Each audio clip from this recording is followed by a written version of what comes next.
he has a follow-up question. If you can, for those of us who struggle to stay on a path towards a goal, for me it's cleaning up the diet and weight loss, what can you tell us about staying motivated and on target?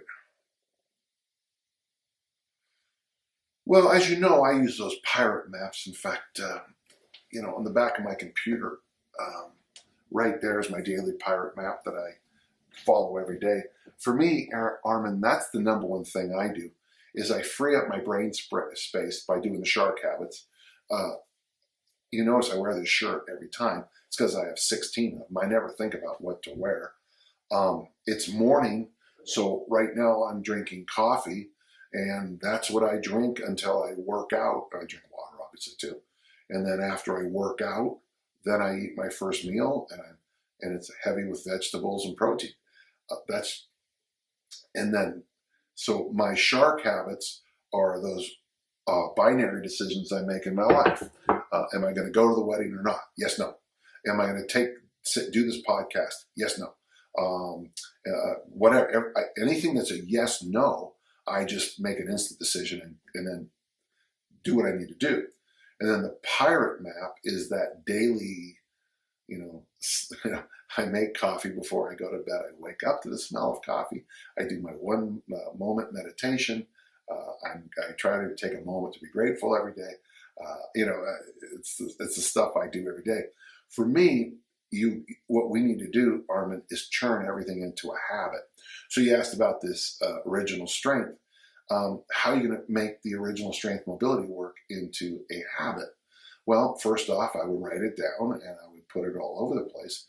And if you can't get on the ground and do your rocking, your nods, your figure eights, your other things, if you don't have the discipline to do that every day for 365 days or 3 times a week, then we need to talk. For me, I'm not a big believer anymore. I used to be in this thing called motivation, but I have noticed in the past few years I've gotten away from it more and more, because for me it's about showing up continually. So success comes from Coach Mon, little and often over the long haul.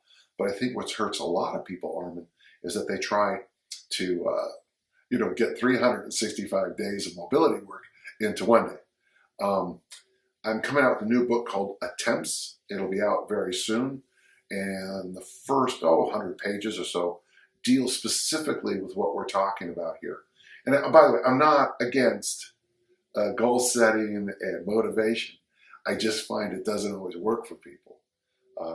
For me, the system I use, and it's stolen from other people, the shark habits and the pirate maps is just so much easier for me to stay on track, because as many of us are now saying, you are the sum of your habits. You are the sum of your habits. So one of the things I want you to start thinking about, and a little bit less on motivation and the gee whiz, come on, I'll show up to your house in a cheerleader outfit and go. That's great for a few days, but then you'll be bored of and I'll shave my legs for you. But what keeps you going is those daily hits of things, and that begins to accumulate. When it comes to things like cleaning up the diet, I think you start with a menu, and from the menu you have the shopping list based on the menu, and then you go shopping, and when you come home, you cut the vegetables, you deal with the food the way you should. But if you don't have a menu, you don't have a shopping list, it doesn't matter. But I think you need to do a serious declutter of your house. You can tell that the quarantine has been tough on us, because I've noticed that our food, we tend to have a lot more creamsicles than we used to in our home. We never had, and we're starting to get a little bit of comfort food. But my job as the big kid is to go into into the closet and throw that away, or do what I have to do. I hope that helps, Armin. It's a tough question, because it is so personal and so specific. Thank you.